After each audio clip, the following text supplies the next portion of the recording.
Hey, Patrick, what are we going to learn today? Friction.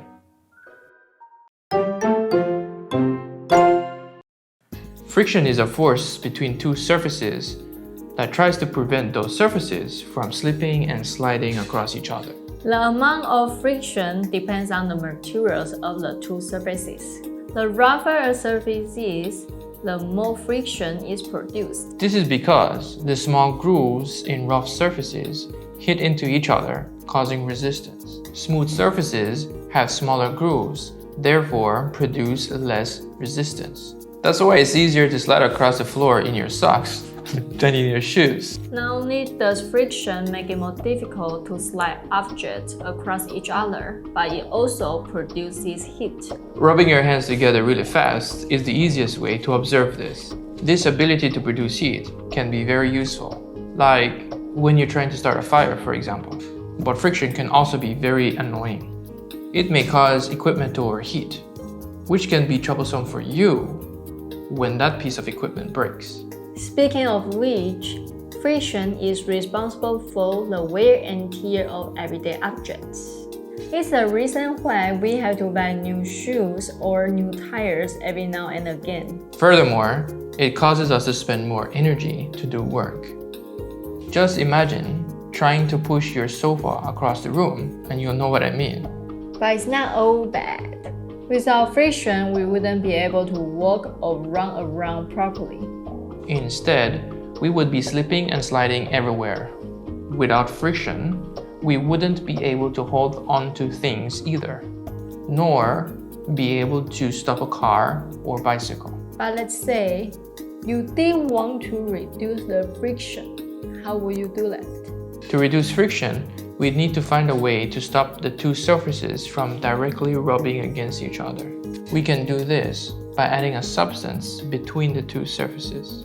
This substance is called a lubricant. The lubricant creates some space between the two surfaces, allowing them to glide over each other more easily. Now let's do something fun. For this experiment, you'll need an old CD, a sport water bottle cap, a balloon, and some hot glue. First, use hot glue to attach the bottle cap to the center of the CD.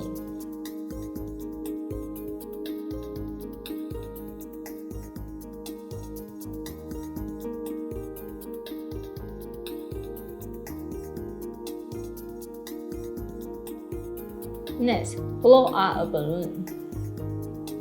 Then, carefully stretch the mouth of the balloon over the bottle cap without letting the air escape. Make sure the cap is closed first, though.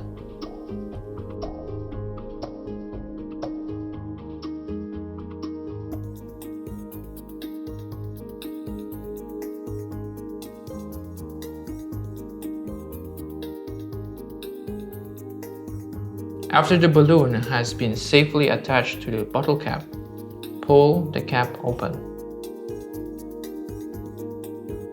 Finally, try to push the disc across the table. What do you notice? Why is this happening?